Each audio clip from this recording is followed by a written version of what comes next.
கோயிலில் சாயங்காலம் பிரதோஷத்துக்கு நிறைய கூட்டம் இருக்கும் பார்த்துருக்கீங்களா? அப்படி என்ன அதில் ஸ்பெஷல்? அது ஏன் அவ்வளோ பவர்ஃபுல்? வாங்க சிம்பிளாக ஒரு கதை மாதிரி சொல்கிறேன். முதல்ல பிரதோஷம்னா ஒரு நேரம், மாதத்தில் 2 தடவை வரும். வளர்ப்பிறை தேய்ப்பிறை ரெண்டுலேயும் திரையோதசி திதி அன்னைக்கு கரெக்டாக சாயங்காலம் 4:30 மணிலேருந்து 6 மணி வரைக்கும் இந்த 1.5 மணி நேரம் தான் பிரதோஷ காலம். சரி, அந்த டைமில் அப்படி என்ன ஆச்சு? ஒரு பெரிய புராண கதை இருக்குது. தேவர்களும் அசுரர்களும் சேர்ந்து பார்க்கடலை கடைஞ்சாங்க. அப்போ பயங்கரமான ஆலகால விஷம் வெளியே வந்துச்சு.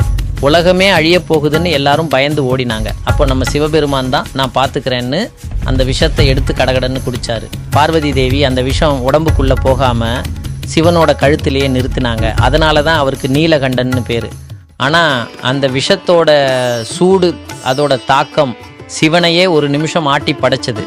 அந்த சூடு தணிஞ்சதும் சிவன் ரொம்ப சந்தோஷமாக அவரோட வாகனமான நந்தி தேவரோட 2 கொம்புகளுக்கு நடுவில் நின்று டான்ஸ் ஆடினாராம். அதனால தான் பிரதோஷ பூஜையில் மற்ற சாமிகளுக்கு முன்னாடி நந்தி தேவருக்கு தான் முதல் அபிஷேகம், முதல் பூஜை எல்லாமே நடக்கும். நந்தியை கும்பிட்டுட்டு தான் நாம் சிவனையே கும்பிடணும். சரி, பிரதோஷத்துக்கு போனால் என்ன கிடைக்கும்? நம்ம மனசு அறியாமல் செஞ்ச தப்பு, கஷ்டங்கள், தோஷங்கள் எல்லாமே அந்த 1.5 மணி நேர பூஜையில் கரைஞ்சிடும்னு சொல்கிறாங்க. முக்கியமாக கடன் தொல்லை, உடம்பு சரியில்லாதவங்க இவங்கெல்லாம் பிரதோஷத்தில் வேண்டிக்கிட்டா சீக்கிரம் நல்ல தீர்வு கிடைக்கும்னு ஒரு பெரிய நம்பிக்கை இருக்குது. இதுலேயே இன்னொரு சூப்பர் விஷயம், சனிக்கிழமை அன்னைக்கு பிரதோஷம் வந்தால் அதுக்கு பேர் சனி மகா பிரதோஷம். அது சாதாரண பிரதோஷத்தை விட 1000 மடங்கு பலன் அதிகமாக. அதனால் உங்கள் வீட்டு பக்கத்தில் சிவன் கோயில் இருந்தால் அடுத்த பிரதோஷத்துக்கு மிஸ் பண்ணாமல் அந்த சாயங்கால நேரத்தில் ஒரு 5 நிமிஷமாவது போயிட்டு வாங்க.